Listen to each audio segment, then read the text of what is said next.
The role that fashion and style play in getting fan attention is something that completely baffles me. I have no idea. I just get dressed up because I find it fun.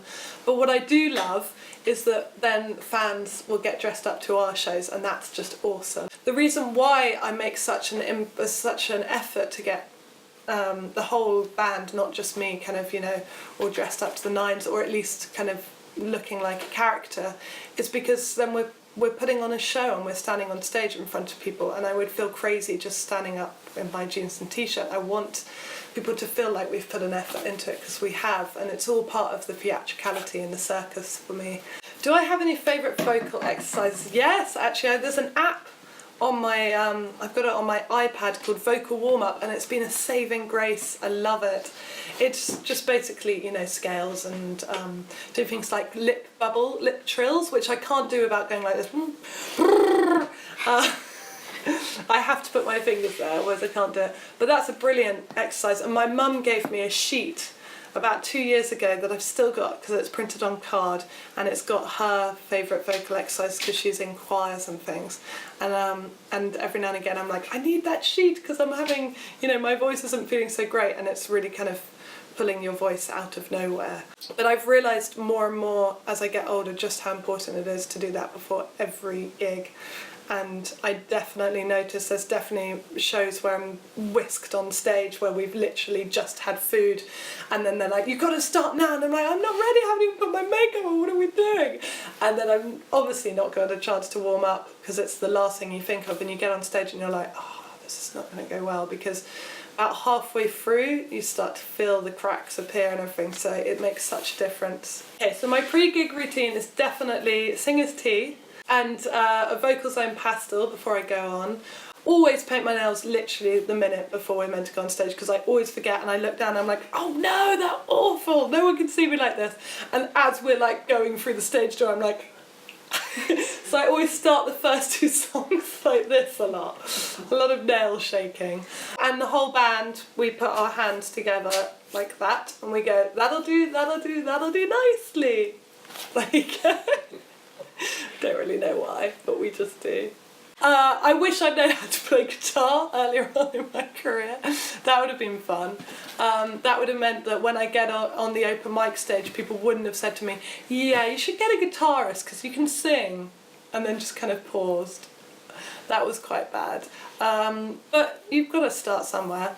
And I also wish that that I would have been a little bit softer on myself, because I was very hard on myself, and I used to kind of come off stage and cry and say I was awful that third song, I was flat on the second note and all that crap, and it doesn't matter. What matters is having a good time and giving people an experience, and I think you do that even if you make a few bum notes.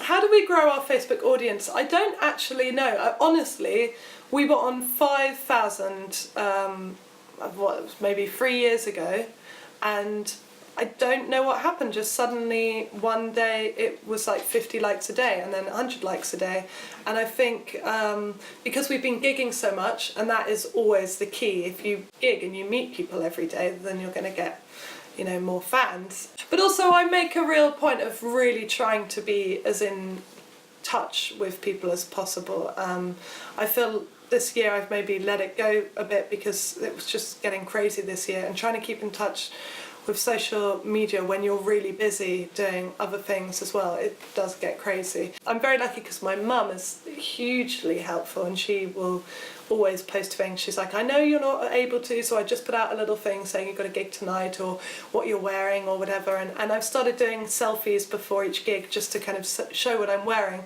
which kind of I did kind of randomly one show, and then I noticed that people really do latch onto things like that. So if it ain't broke, don't, you know, fix it. So I've started doing that a lot more, because also I get to wear amazing clothes that are sent to me. So I've just been sent this amazing pair of shoes by Jenny from Bunny Pumpkin, and they're absolutely beautiful. They're called Young at Heart. They're named after me. She's made them specially for me, and I mean, it's just amazing that she spent this time making me a pair of shoes. I couldn't have asked for anything more perfect.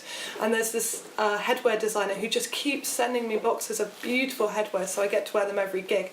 So part of the reason why I do this selfie thing, and part of the reason why I connect to people online, is also to show off these people that are designing amazing things for me, and give them, you know, a moment in the spotlight, and hopefully one person will read that and go, oh, I want them to make me a headpiece, and that's what it's all about for me. It's this community and helping people out. We've had some great companies sponsoring us, like the almighty Vocal Zone, who I've used their pastels for ages, because when someone said, oh, you should really try Vocal Zone if you're a singer, and I got them in Boots, and I was like, oh my god, these are amazing. And actually it's become a thing now that before every gig I'll be sucking a Vocal Zone, and it helps me so much.